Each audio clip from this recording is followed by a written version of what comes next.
Okay. Hi, everyone. Thanks for joining me for this video chat series. So I'm joined today by Natalie Telfer. So she's agreed to come on the call to chat. So I got introduced to Natalie actually while I was doing this video chat series with her dad, Gary, who's a coach. And we actually realized that Natalie had a completely different perspective on this lockdown than we did, being at uni, and then all of a sudden uni being, abruptly ended and having to come home. So she agreed to come on to talk to us about, how she's coping with it and how she's maintaining her mental fitness. So thanks for coming on, Natalie. Welcome.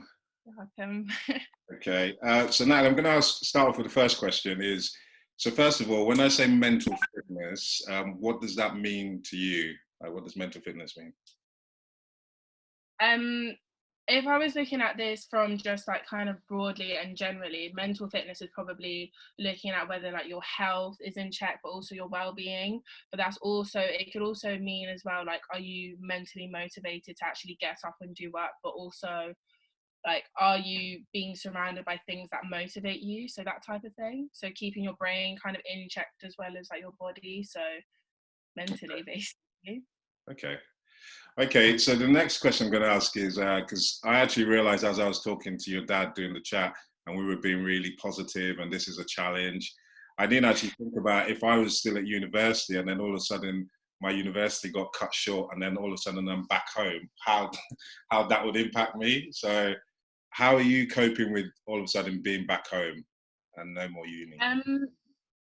When I first came back home, my dad had to come and get me because I was actually quite ill with tonsillitis. So I wasn't actually able to go out and celebrate with the rest of the girls before lockdown because I came home on a Thursday, and our way we kind of like celebrate with everyone on like social. So after like hockey games and stuff like that, we go out on Wednesdays, and I was too ill to do that.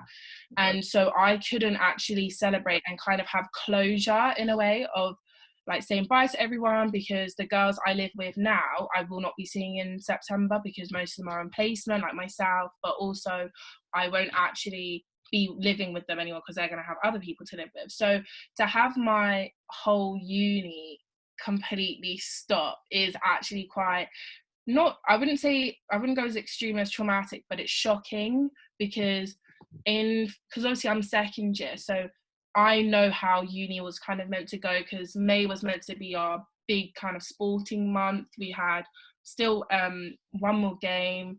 We had Varsity Day, which is where like teams come together, watch other teams. Like, it's basically Bournemouth University versus Solent, and like there's a massive day about it. Everyone does like loads of different banners, really good fun. We also have sports ball, which is completely cancelled. That's where we pass over our roles. So obviously I'm vice captain, so I would pass my role down to a fresher and like giving her the role and being like, this is how you do everything, like this is what we've done, like feel free to adapt. And we have like lots of sporting festivals, and to even come home and to be like, okay, well now you're kind of locked inside, it's daunting, but also it's hard because you don't actually know what's going to happen next. You don't know when you're allowed out. But I think coming home and like adapting to different rules. So obviously before you go to uni, you know how everything in the household works. Like, oh, you'd probably go and do some chores, or your parents would make you do this and this, or you'd contribute in a certain way, and then you go off and live at uni, and it's kind of different. You have to adapt to the people you live there. It's exactly the same. You come back and you adapt to more people. And I personally, I didn't like it at the first 2 weeks. Like, I was arguing with everyone. I was just kind of like, well, that's not how we do it in Bournemouth. That's not how I did it in my house. And dad was like, well, you're not in your house anymore, so you have to adapt and you have to change. I think that was the hardest part of like this whole quarantine sort of thing. And I think because of like the fact that we have so much good things to look forward to, that was just completely cancelled, and I was like kind of angry with the whole situation, and I don't think I expressed it very well. To be fair, I can't blame you, because I think when I was talking to your dad was probably your first 2 weeks. And then after I got off the call, I was thinking, I couldn't imagine what I would do if I was 19, all of a sudden that freedom I had, and I'm Yeah. home with parents. I would have probably not coped very well. 100%. And I forgot. So I It's forgot just to hard. say earlier that so yeah, a big part of your uni life is hockey. You've been playing it for a Yeah, lot, it is. yeah, and you Hmm. play at a high standard. So that was actually the next question I was going to ask is, that was a lot of the stuff that was really upsetting you, was that loss of connection with your teammates, where you'd spend Yeah. every day with them and then all of a Mhm. sudden that's gone. So how are you Yeah. guys coping as a team with that loss of Um, connection? I think so. Like personally, I didn't like it. I thought, oh, it's okay. I'll come home and I can still carry on with fitness. I can still go down to the pitch. I can still do this. I can still do that. Came home, not allowed to go out at all. So you kind of have to change your whole way of keeping fit, but also it's hard because you rely on a team so much. Obviously, like solo sports and stuff like that. So like athletics, you don't rely on so many other people. You have to kind of rely on yourself and a coach. Whereas if you're in a massive team, you're kind of relying that you and them will do the same amount of fitness to keep obviously next season coming. So going from, yeah, you're not allowed to go to the pitch, so that takes out a really big part of our training sessions. So we kind of solely rely now on just fitness, making sure we have the stamina, strength, but not everyone's got the same resources as us. So some people may have like massive home gyms at home, and then you've got other people on the team that obviously don't have that type of facility. So you kind of have to like adapt. And obviously me and obviously our captain, so I was vice, so I have my friend who was captain, um we kind of had to have like meetings to be like, right, well, are people really going to follow what we're suggesting for them to do? Because we were kind of like, right, let's start off with something easy. Let's see if people will go out for jogs like every other day or every week at least and stuff like that. And then we kind of realized that more, like, because everyone's in different years, people were starting to kind of drop off and stop doing so much stuff, but also keeping kind of connected with each other, like through fitness and stuff like that, was good. But we found that, I still do it this week, quizzes are really good. So like coming on to Zoom and doing quizzes, like fun things, like being like, okay, it's fine, like on Wednesday we'll still do a quiz, whether it's like short and sweet or whether it's like an hour long or stuff like that. So Zoom is kind of like a big part.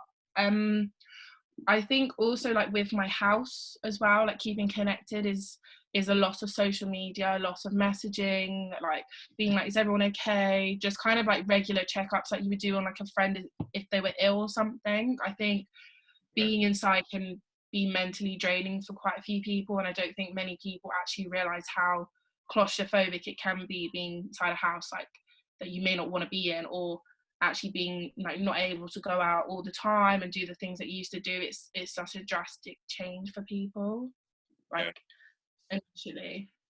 So yeah, so let um, me kind of walk. So you guys started off with setting drills for everyone and trying to keep everyone yeah, fit, but then you realised that not everyone has the same facilities. Some people were dropping off, and actually the real challenge is yeah, mentally draining, being stuck at home. So you kind of moved more to the social aspect of, let's start doing yeah, quizzes, let's stay more connected. And actually the good part of social media is you can check up on people and send messages a lot more. yeah, it really is. um I think also, I think because people, there were obviously everyone's in different years as well in our hockey team. Like we have people who have just started uni and they've kind of just obviously passed because there's no exams. But then you've also got fourth years, so final years, who are doing dissertations and their handing is like kind of in this period.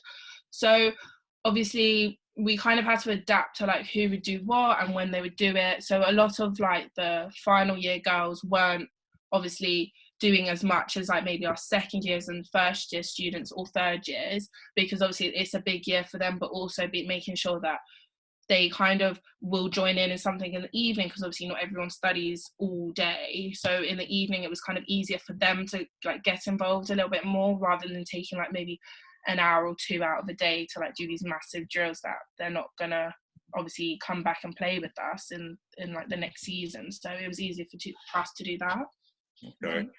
I like, so it sounds like, first of all, you guys made the mental shift to kind of think, right, Yeah, everyone is in different situations. Some people are finding this more draining. And then you yeah, really, what I hear a lot there is adapt. You kind of had to adapt to people in the first year, people in the second year, people in the final year who may not be coming back, and tailor everything to fit them.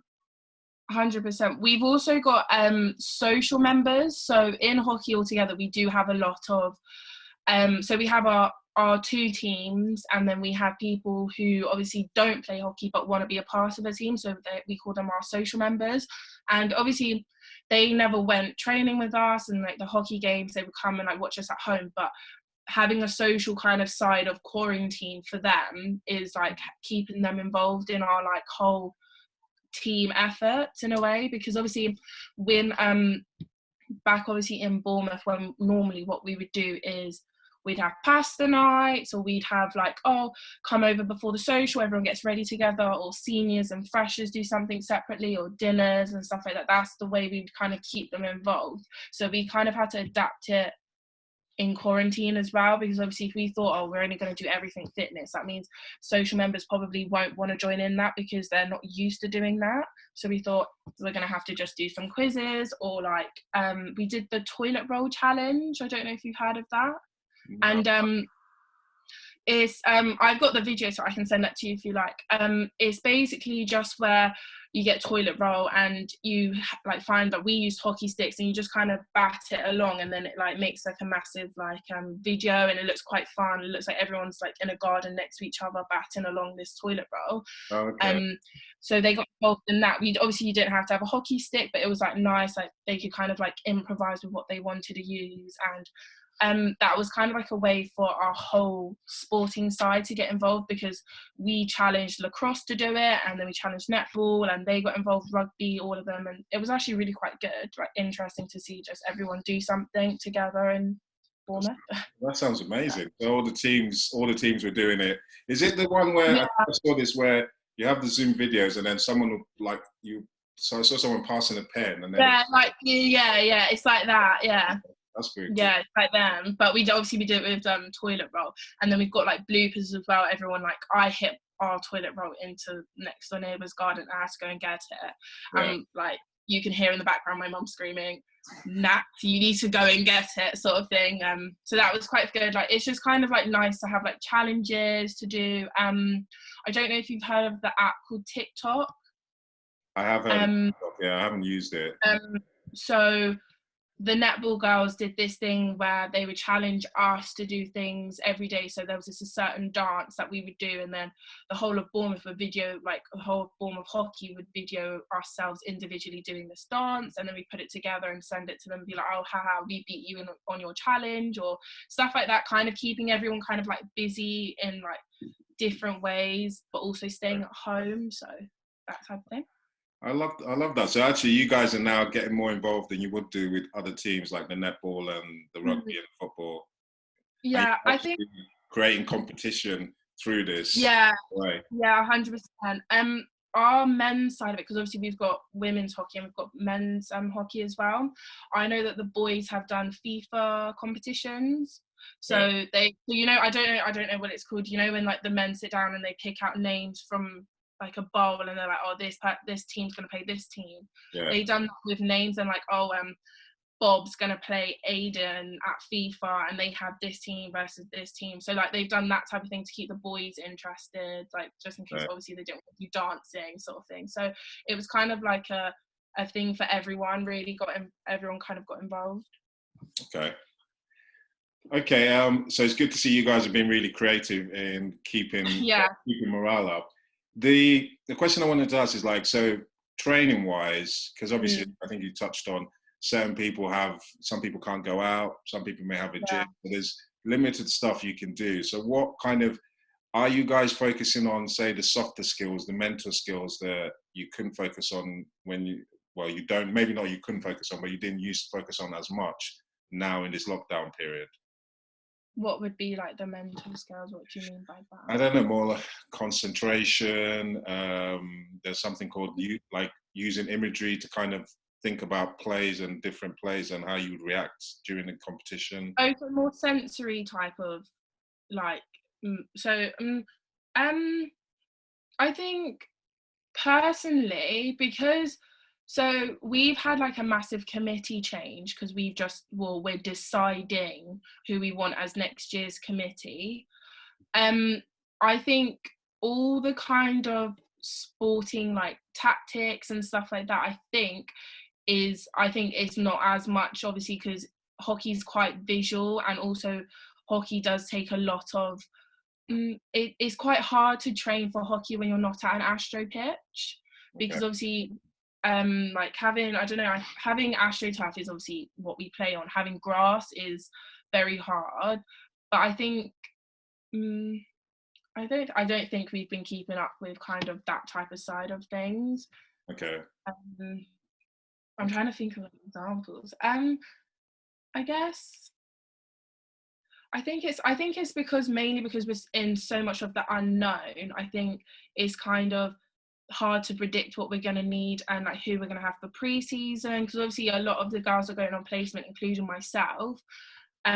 So we're going to go off to a different club, or like a club at home that will play hockey for there, whereas obviously I wouldn't be travelling to and from Bournemouth every Tuesday evening.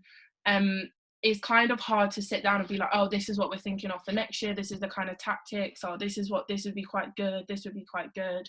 Yeah. I think it's more of the fact that on Instagram there's loads of like hockey pages of like all the international players doing like things like short corners and certain drills, and I think we just kind of send it into the group chat being like, oh, this is really good, this will be so good for next year, but not really sitting down and being like, this is how we should incorporate this person should do this person should do that, because we actually don't know who's going to be here and who's not. Okay. So it's quite hard to kind of do it that way, I guess. So talk tactically. So it sounds like, from what you're saying, the uncertainty has everything up in the air. So you haven't actually devised a structure of who's going to work on what drills and who's going to work on the softer skills that I said. Yeah. That's the other question I wanted to ask. So how are you dealing with that uncertainty of not knowing when you start in? Yeah. I hate it. Just looking at uni work as well as sports is so hard to go from having lectures like for like even 4 hours a day, having lectures, having seminars, having that person in front of you to ask questions, having like giving out papers, but also going into the like library and using the computer and stuff. It's so hard because I do psychology, and so we use this thing called SPSS. And oh my god, I hate it. It's so horrible. It was. I can't.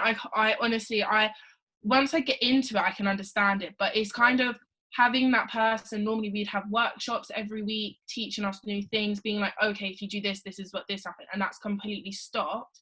Yeah. And we now have to kind of do it on our own and kind of figure out SPSS on our own. Obviously, we've got help and we can email people, but it's not the same as showing, oh look, this isn't working, I don't have these right variables, I'm doing this regression wrong, I'm doing this wrong. Do you know what I mean? It's so online that it's you don't always have the resources, but it's also like when you're going to uni, it's so nice having that person be like, oh, this is how you do it, da da da da. Because I don't know, like for my last assignment I had to use a multiple regression, and I know the group that I was in found it quite hard because they didn't have the same computer as me and the two other girls. So obviously having a MacBook is quite easy. Like it just kind of worked for us. I don't know how, I don't know why, it just did. But on her laptop, it didn't work for her. So it made her she couldn't then progress. She had to email the uni, she had to wait a couple of days, they had to sort something out. It's just not great. It's not the best. Obviously it's easier, I don't know, for like other subjects who probably don't have so much statistics involved in research methods, but it's quite hard for psychology students, I think, personally, obviously because I take that course. I think also I was looking forward to so many events in May and June. I think having the fact that they've all just been taken away and now I have to wait like an extra 2 years to go back and enjoy that, it's just so annoying, because I've made friends in like first year who was like, oh my god, you're going to enjoy this so much, this is the best thing ever, like going to Bournemouth Sevens, which is a massive sporting festival with rugby, sports ball, things like summer ball which Bournemouth put on, like going to like socials on a Wednesday, having all of that just stop, and now you're like, oh, I'm just kind of sitting waiting for the 7th of May, waiting for someone to tell me when I can kind of go outside or go and do something else. It's just draining and it's horrible. I don't like it at all.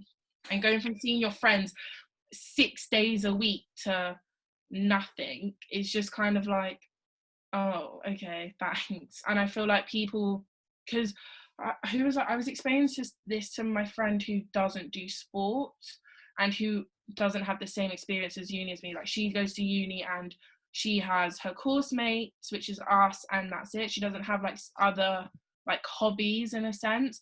And she's like, oh, it's easy, it's fine, like you get used to it. And I'm like, I used to go and out training, going to hockey matches, spending the whole day in things like Exeter, Plymouth, having like seeing my girls like 6 days a week at least, to nothing, to not even going out for dinner with them or like chilling at someone's house. We're just waiting for, we don't know. We're just waiting. It's I mean, actually, so I'm going to start off with SPSS, because when you were talking about it, it brought a shiver down my spine, because I had to learn it while I was on my honeymoon. So I was doing, I did my sports psychology while I was working. Yeah. And while I was on my honeymoon, luckily my wife let me try and learn SPSS. And the thing that's so hard with SPSS is they'll give you all the instructions and you're going following it. And then all of a sudden you get to a bit and you're like, my computer didn't do that. And then you can't ask anyone what I call stupid questions, because you're kind of, it might be there you didn't put, I don't know, a slash somewhere, or you didn't, and then that completely stalls you for nearly a week. And it was horrible, where you put in everything, you run it, and your figures don't match what anybody else has. So that's one thing I think working online was, when you can't ask those, they're not stupid questions, because they're actually little questions that actually make you understand the whole picture. It really, it's really. I'm the person that would be like, Miss, can you come and help me with this? And it literally be every step I'll be like, Miss, did I do it right? She'll be like, yeah, you done it right. She'll have more confidence. I'll be like, no, Miss, did I do this right? Because I know that I remember in first year when I first had my first assignment and it was a simple T test, I was crying my eyes out because I just couldn't get it. And this was over the Christmas period. And I literally was like, I don't know what to do. No one in my house knows how to do it. My laptop is literally just not working. I was just literally in tears because I was like, oh my God, SPSS, I hate it. I can't keep doing this. And then in second year, the first semester of second year, they gave us this massive workbook that had how to do most of it on it, not all of it, but how to do most of it on it. And the second semester of first year, they didn't have that. So we stuck doing the multiple regression, and my friend, luckily I had spent enough time in like the library, like sorting my data out, but there was like 6,000 pieces of data that I had to put into a multiple regression.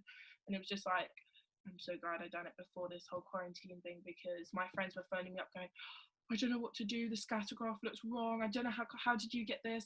And I was like, oh, you on a Mac? And she was like, no, I'm on a HP or something. I was like, I don't even know how, I can't even help you on that because it looks completely different. I was like, I can't help you. I was like, I'll show you what I did, but I don't know if it's got the same thing as yours. It was horrible. That's what I mean. We use something called Blackboard, and for online teaching, it was pretty good because you could go in at your own time, you could see all the comments, but listening to you when you're saying there's some subjects where it just doesn't transfer when you're online, because something like SPSS, it didn't matter when I look at other people's comments, because for instance, if the person's not using a Mac or they're using something else, you're just kind of the only one suffering that problem. And it was. So something you mentioned the date, May the 7th. So when we're talking about uncertainty. So May the 7th, is that when you're going to be told when you're coming back? Or? Well, so this was our original plan. We thought that on the last review of the whole coronavirus thing, we thought that he'll probably ease up a couple of rules and stuff like that, because by then we would have had our peak. And obviously we didn't have our peak, and so lockdown was then progressed to another 3 weeks. And so May the 7th is kind of the day where me and like the rest of a few other girls are kind of just waiting to go down to Bournemouth to either go and get our stuff, but also to even like say, oh, maybe I'll do my exams down in Bournemouth, because I decided with Mum that if lockdown was kind of lifted or at least relaxed enough to go travel down to Bournemouth, I wanted to take my exams in Bournemouth.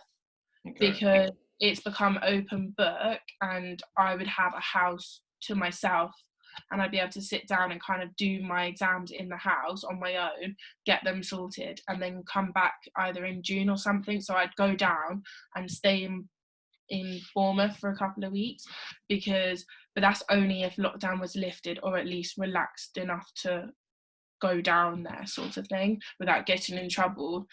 But it's just kind of, because at some point I'm going to have to go and get my stuff because I didn't bring it all back this time. It's just kind of annoying because obviously as students, like, we're paying for a house that we're not actually living in. Yeah. So obviously making the decision to come back home, it's cheaper in the fact that I don't have to pay for food and stuff, but it's more expensive in the fact that I still have to pay rent. So it's just kind of, I've wasted 3 months of not living in a house that I should be living in. So it's just kind of annoying. So May the 7th is the Judgment Day. Judgment Day. If you went down to Bournemouth, would you just be on your own in the house? None of your friends would be down there? I know that my friends would be in other houses because so my hockey girls live in a different house to me. Yeah. I have my house girls. I know that I think I would be there on my own for at least a week. But then if obviously it was relaxed, then I know that some of my, like, the house girls would come back because they still have to get their stuff. So I know that if obviously lockdown was like relaxed, I know that we'd either all go down together and stay there until maybe like June or July, or we'd all just go down there and go get our stuff and come back, because we wouldn't be able to hand over the tenancy like in July, because I know a few people are hoping to start placement then. Okay. Now, I don't want to tip you over the edge, but there's a question I have to pose to you. What if on May the 7th, the lockdown is extended for 3 months? How do you think this will impact your mental fitness? Sorry to put you on the spot with this question, but it just popped into my head. I'd go insane. I'd actually go insane. I think all jokes aside, I don't think I'd be able to cope a lot longer, because it's not the fact of coming home and living at home, because obviously I'm going to have to do that for the whole year because I'm now on placement. Yeah. It's more of the fact that I'm not actually allowed to go out, and even if I was allowed to go out, I wouldn't have anywhere to go. Okay. Because I think it's more of the fact that now I'm not allowed, everything's kind of very limited. Oh yeah, you can go out and jog, but you can't sit down in a park because that's not allowed at the moment, because that's loitering. It's just not, like, you can't do that. So it's just kind of like, so there's no point of me going outside and now I'm stuck inside. I'd actually go insane. Like, I don't think I'd be able to cope very, very, very well. I think I'd become very grumpy. Okay. And I know my dad would be like, oh my God, someone get her out the house. So. Okay. So if that does happen, I would offering my services to help you so that you don't go insane. I will. Right. But okay, the other question I was going to ask is, how are you staying physically fit, and are you staying to a level where if I tell to you next week you have to go and play a squash game, are you at that level? I think. Okay, so I worked out the other day. In a week in Bournemouth, I would do 11 hours a week of some type of exercise. Whether Okay. and I've gone from 11 hours a week to 20 minutes, maybe a day. And I think that is so poor on my behalf, but I think also it's hard because obviously playing hockey, most of your like training and your like in your drills and stuff like that is focused on training your first touch, like certain drills like specified to hockey, but also not only that, playing games as well. So on Monday we'd have strength and conditioning, and that would be in the morning with, like, it's basically a gym session, and obviously we lift weights and stuff like that. And then in the evening of a Monday we would from I think it's 5:30 to 7, 7:30 we do hockey training, and that was with uni. And then on Tuesday we'd have town training for Bournemouth Town, and that was 7:45 to 9:30. Wednesday would be a whole day of hockey because we'd go out and play our match, and obviously we'd have to travel to like Exeter and Plymouth, so that would be a whole day. Like, and then on a Thursday or Friday we'd probably go out and just have like a fun like spin session, just a fun session to mess around. And then on Saturday we would play like for town, so that would be a whole day again of just like playing a match for hockey. So I've literally gone from all of that to, oh, I'm going to do 20-minute run here, and then I'm going to do the next day like just a 40-minute workout, or I'm going to do this, or I'm going to do that. And it's just literally like, oh, it's okay, I don't need to do it because I'm not doing it for anything. It's just kind of everything's just gone downhill. I think I would really struggle with I think I would put my whole effort into it, but I think I wouldn't be anywhere near as fit as I was earlier in the year. Okay. At all. Thank you for the honesty in the answer. That it's gone like this. It's not even like, oh no, it's slightly, oh, I'd still get, no, I would probably be rubbish if I'm being honest. Okay. All right. So two more questions I want to ask you. So from this period, what has surprised you from this lockdown period, good or bad? In society, like as a whole, or just personally? Just you personally. I think good. I know what I want to do, and I know I don't want to take certain things for granted. So like, I was speaking to mum and dad that I was like, oh, the time that I'm here for like placement, I want to go off and do this. I want to go to this hockey club, or I want to do this, because I know if I go and play this hockey club I can go National League, or I can do this and this. So it's motivating me in like the sports side, but also in uni, because I'm like, okay, if I do this by Wednesday, I get it submitted by Wednesday, it means I can start my revision for Thursday, Friday, Saturday, and then I've been a lot more like it's been easier to plan things because I have more time to plan things. Whereas like at uni, I'd have, on Monday it would be, you have to go strength and conditioning, and you have a whole day of uni, and then you go to like training, I wouldn't get back until like 7:30, and then I'd be like, oh my God, I need to go to bed. And I wouldn't be able to like plan other things around it. But I think the bad thing as well is I've become demotivated, so I've become lazy. So I'm like, oh my God, yeah, I can plan to do this, I'll do this by 11:30, I'll get up by 9, or I'll do this, and then it'll come to it and I'm like, there's no point, because I'm not, what am I getting up and doing? Well, what is it for? So like the good thing, I've had like enough time to plan like what I want to do for the rest of the year, how I want to get there, what I want to do it. But bad thing is I've just become so demotivated to actually do it, because I don't see a point of doing it, like personally. Wow. So it's kind of, yeah. That's like a double-edged sword. So you've put down, you've got enough time now to motivate you what you want to do and to plan, but actually you've lost your purpose. So it just sucks away your motivation because you don't know what's the point. Yeah, because it's just kind of like, oh, I can plan to do this, because I can't even, because hopefully if hockey starts again, which we don't even know if it will, I could be emailing loads of people being like, I'd really like to come to your pre-season, I'd really like to do this, I'd really like to do this, and them telling me, yeah, come along, do this, like me training for the whole of it, and then hockey's not even on. So I think the whole fear of planning and then it getting cancelled again is there, which I just can't, I don't like having something planned and then it just not going to the way I like it. Okay. Thank you for that. Another very honest, brutal answer. Thank you, Natalie. All right, the last question is, what's one thing you'd like to share with the world now on how they can maintain their mental fitness? I think as long as you're doing something by the rules, I think that would be, I think as long as you're doing something that you enjoy, whether that's sitting out in the garden doing yoga or doing a full day of massive activities with loads of exercises in your house, I think that should, I think that's just kind of nice to get up and do that and kind of have the motivation to do that, because it still gives you something to do instead of sitting down and doing nothing. It still kind of gives you like a little bit of fun, but also you're also looking after yourself, because I know that when people stop looking after themselves, like not only physically and like appearance wise you go downhill, but also your mental health goes downhill. So as long as you're keeping your mental health in check as well as like your body, I think you'll be completely fine, but you just have to find the motivation to do it.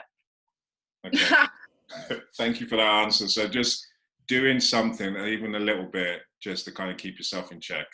Yeah, 100%. All right. At home in the coronavirus. Oh, that's what you meant by the rules. It's like not. Yeah. If it's obviously if this whole thing is like, oh, it's done, then definitely still do something that you enjoy. Obviously not sticking to the rules, but in this whole pandemic, I think you just got to kind of stick to the rules, but try and find something that you enjoy doing. Okay. 100%. Okay, thank you very much for your time, Natalie, and yeah, thanks for sharing your tips with us. You're welcome.